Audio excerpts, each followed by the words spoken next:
tignan. Hindi pa rin nagpaawat ang ilang netizens sa pambabatikos sa P-pop group na BINI matapos ang viral video nito na kumakain ng Filipino street foods. Masyado raw kasing mga arte ito at mapagpanggap nga raw gayong hindi naman na ito ang bago sa kanila. Dahil dito, hindi tuloy maiwasan ng netizens na i-compare sila sa ilan pang sikat na personalities gaya na lamang nina Jessica Sanchez, Heart Evangelista at Rian Ramos na ayon sa kanila ay walang ka-arte-arte sa pagkain ng street foods at tila mas ini-embody pa ang pagka-Pilipino sa pag-promote nito. Sa inyo. Ganyan. Sa inyo.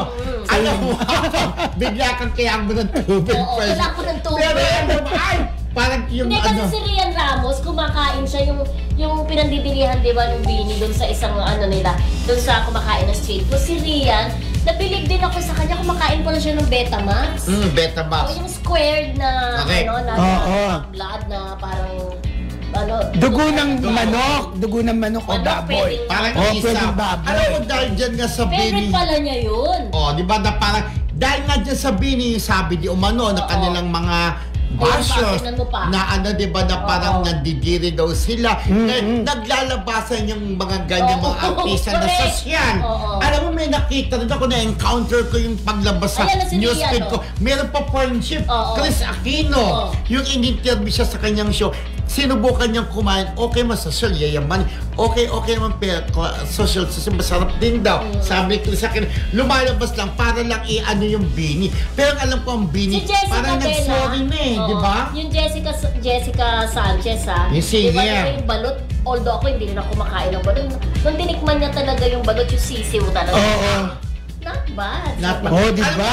Pag kumakain ako ng sisiw, diretso yung lalagyan. Pero yung ilang BINI members, parang diring-diri sila, no? Ang magiging problema lang talaga sa social media, nauungkat yung before nila eh. Before pala kumakain talaga na rin sila. So ngayon, parang, kaya di ba sisisi yung mga netizens na parang ikaw, mahilig ka maghanap ng mga lumang videos, di ba? Para sasabi mo, hindi kumakain ngayon, parang nandidira, pero kumakain sila before. Medyo talagang nabash ng sobra-sobra si Gwen dahil galing siya sa PBB, di ba? At binabash din siya ng mga kasamahan niya noon na medyo malakas daw siya kumain nung nasa PBB. Binabash siya kasi I only eat turon without the sugar. Parang gano'n. Ay, gano'n? Without sugar? Oo. Sabi niya, I only eat turon. Pero naniniwala naman ako na meron din. Pag gusto mo, magpaluto ka ng turon, wag mong palalagyan ng sugar. Pero parang nag-apologize na sila. Yun ang maganda. So, yun ang usapan po natin bukas. Nag-apologize naman sila, di ba? Naku, tumulad kayo kay Heart at Rian, no? Tingnan sila social-socialan, pero kung makakain sila ng mga street food.